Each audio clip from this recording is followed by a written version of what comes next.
It is the spring of 1220. On the windswept borders of an ancient land called Karusan, a mother stands helpless, her heart breaking as soldiers drag her 14-year-old daughter away. The girl's name is Zaria. She does not scream or resist. She has learned that defiance only invites more cruelty. Her fate is already sealed, recorded coldly in the ledgers of the Mongol army. Her age, her height, the shape of her body, catalogued with ruthless precision, as if she were no more than a piece of property. This is not random violence born of soldiers' whims. It is a calculated, systematic campaign of control that reaches far beyond the battlefield. It is a war waged not just on lands and cities, but on bodies and bloodlines. The Mongol Empire, under the iron will of Genghis Khan, was not content with mere conquest. It sought to dominate the future itself by transforming women into instruments of empire. Motherhood was twisted into a weapon, a tool to reshape generations. The grand histories of Mongol victories, tales of battles won and cities razed, hide this darker truth. Beneath the glory and the fire lies a story written not on parchment but in the blood of countless women and children. Centuries later, science would reveal the staggering legacy of this policy. Genetic studies show the unmistakable mark of a system that turned reproduction into a state weapon. Genghis Khan's true power was not only his genius on the battlefield but the empire he engineered through flesh and blood. His empire was built not just with steel and fire, but with the bodies of women, their wombs colonized to secure a dynasty that would echo through time. To understand this grim system, we must travel back to the boy who would become Genghis Khan. Born as Temujin in 1162 on the harsh Mongolian steppes, his early life was marked by hardship and loss. His tribe was weak, constantly threatened by stronger clans. When Temujin was just 9, his father was murdered, likely poisoned by rivals, and his family abandoned to survive alone in a brutal wilderness. They ate roots, scavenged fish, gnawed on tree bark, anything to stay alive. From this harsh childhood, Temujin learned a cruel truth. The world was divided into those who took and those who were taken. At 16, tragedy struck again. His betrothed, Borte, was kidnapped by a rival clan. 4 months, Temujin searched desperately, haunted by rumors that she had been violated and enslaved. When he finally reclaimed her, Borte was pregnant. No one knew if the child was his or that of her captors. This moment hardened Temujin's resolve. He realized that women were not just spoils of war, they were vessels of the future. Whoever controlled women controlled the generations to come. From that point, Temujin's strategy grew colder and more calculated. While rival tribes mourned their dead or fell into despair, he focused on those who survived, especially the women. They adapted, they bore children, and those children remembered who had taken their mothers. To Temujin, this was not a threat but an opportunity. If he could control reproduction, he could conquer not just lands but bloodlines. His empire would not only dominate the present but colonize the future.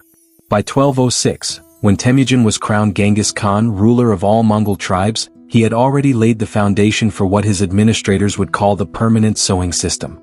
This was no theory, it was policy already in motion. The first major test came in 1209 during the campaign against the Tanguts. The Mongols did not descend on cities as chaotic hordes as their enemies expected. They arrived with scribes, officials, and physicians specializing in women's bodies. Weeks before the army's arrival, spies infiltrated cities, conducting secret surveys. How many women? What ages? What family lineages? Every detail was recorded with chilling thoroughness. When the Tangut cities fell, the Mongols divided the population with ruthless efficiency. Men were executed or enslaved for labor. Women were sorted into categories: those aged 14 to 30, prime for childbearing; those 31 to 40, proven fertile; and others, girls under 14, women over 40, the ill or weak, who simply vanished. The first 2 groups were tattooed with ink on their wrists and sent into caravans that followed the army. These caravans were unlike anything the world had seen. Rolling cages designed not for goods but for people, organized like breeding stalls. One section held newly captured women, another those confirmed pregnant, another for new mothers, and those deemed incapable of further childbearing were quietly eliminated. The system was horrifying not only for its cruelty but for its cold, bureaucratic organization. Mongol physicians used herbs to stimulate ovulation, diets to enhance fertility, and rudimentary surgeries to fix reproductive problems.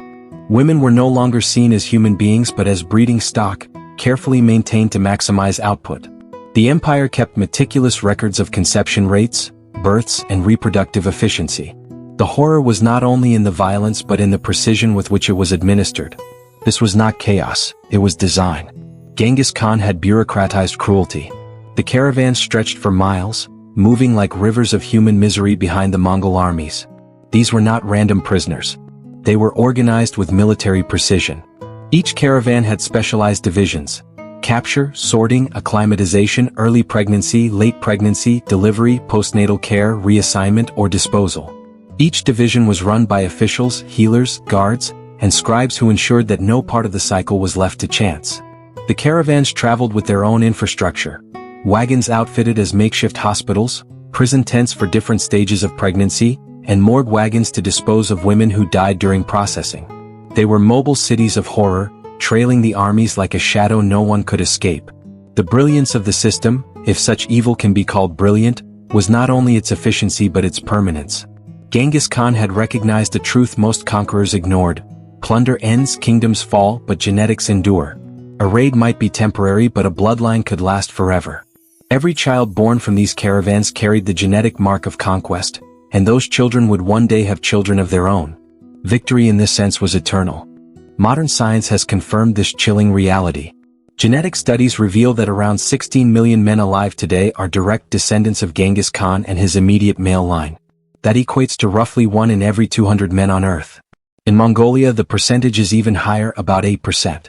In parts of Central Asia, it lingers around 3%. And in Eastern Europe, though the Mongol presence was briefer, their genetic fingerprints remain.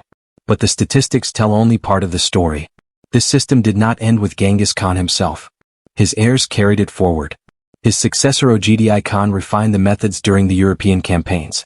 Monk Khan applied them when the Mongols struck the Abbasid Caliphate, and Kublai Khan, who ruled in China, continued the policies on an even broader scale. What began as a weapon of conquest had become imperial doctrine, a dynastic tradition passed from one generation to the next. By the time of Genghis Khan's death in 1227 during the campaign against the Tanguts, caravans of captive women stretched thousands of miles across Eurasia. His passing did not dismantle the system. Instead, his heirs treated it as a sacred inheritance. The women were divided among Mongol princes as hereditary property. Their children were raised to carry on the expansion.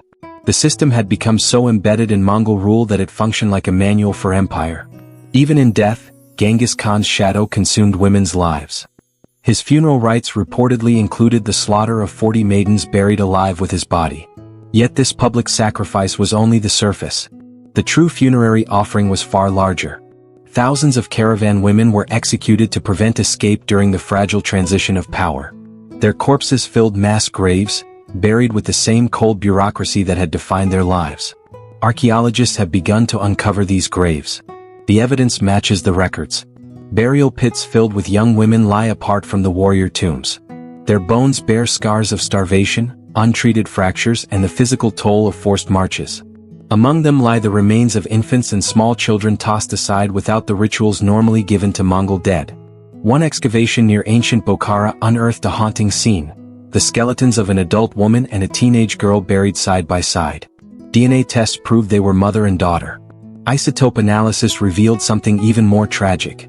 The mother had been local to the region, but the daughter had traveled vast distances before her death. Proof of the endless forced relocations that define the caravans. These graves, silent for centuries, speak louder than any chronicle. They carry us back to the beginning of the story, to that mother who watched her young daughter marched into captivity. Across the centuries, the pattern repeats. Mothers and daughters torn from their homes, stripped of names, reduced to numbers in a ledger of empire. And it reminds us of the darkest truth: the power of Genghis Khan did not end with his armies.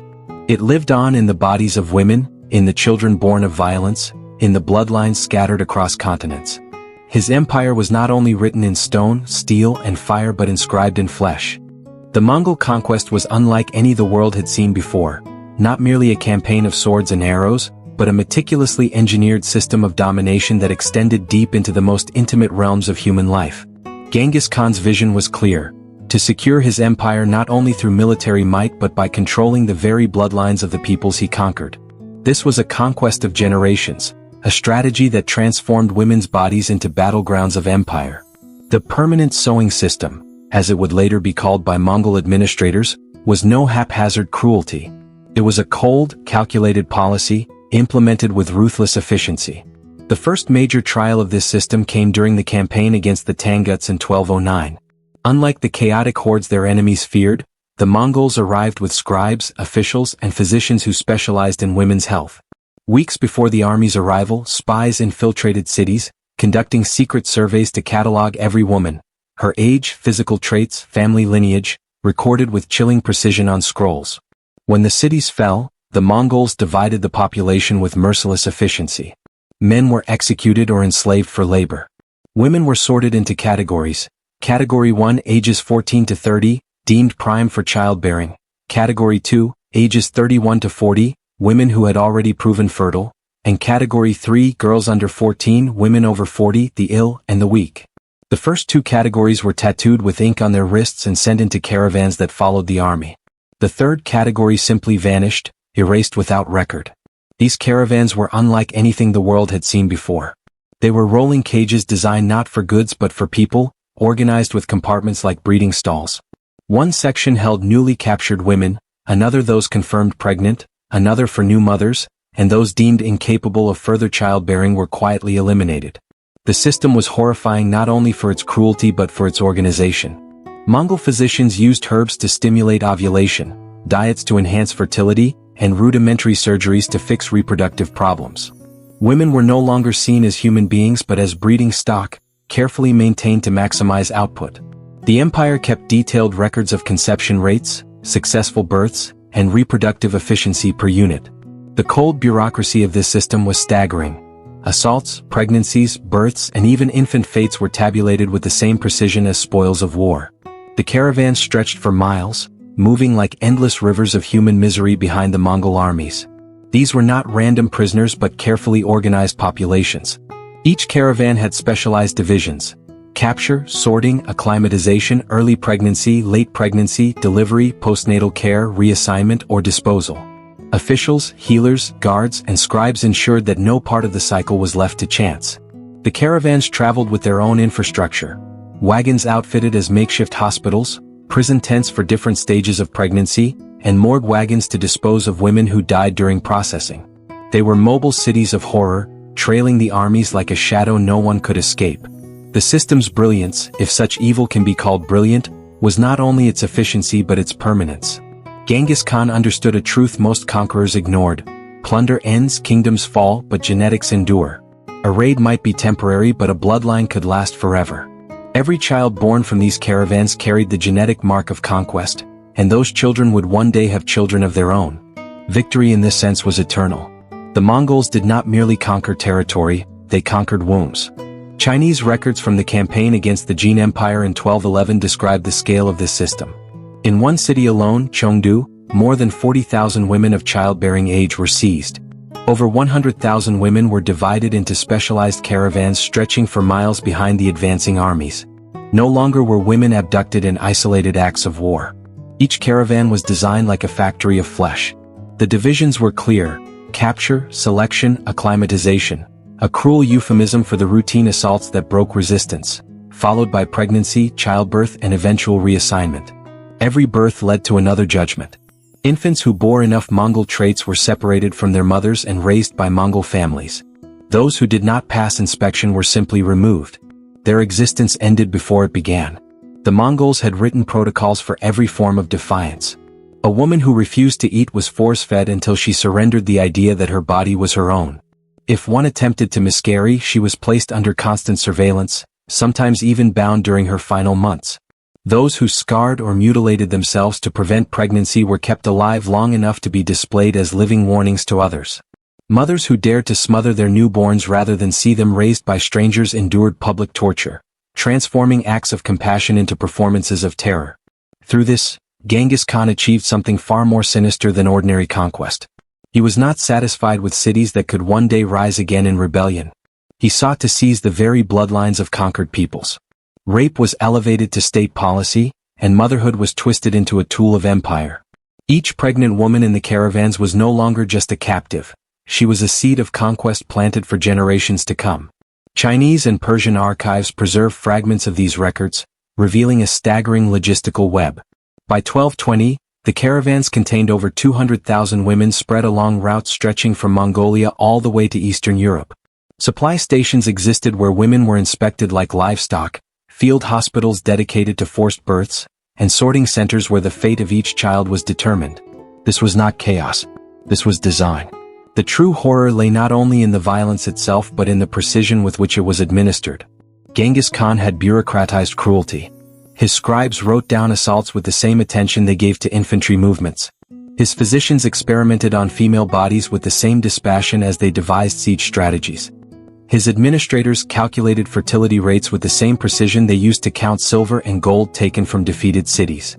Yet even inside this machinery, women fought back in ways no scribe could fully capture.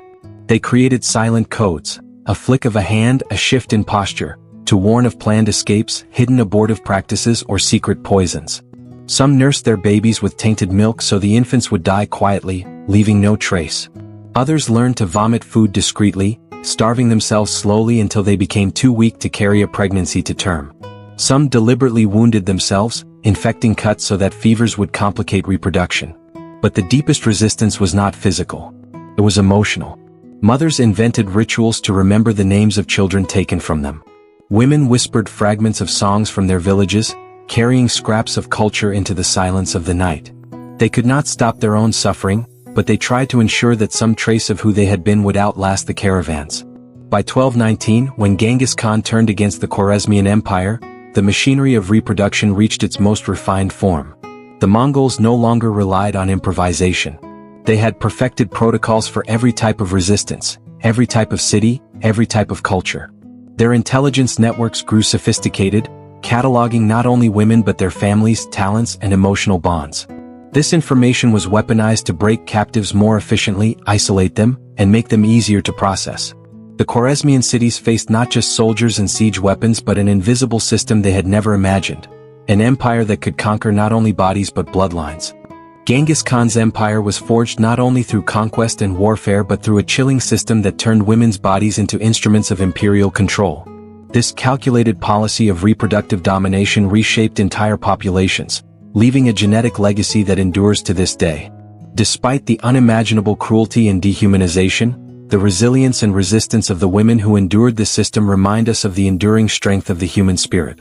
The empire's shadow lives on, not just in history books or monuments, but in the very DNA of millions worldwide, a haunting testament to the cost of conquest and the complex legacy of power.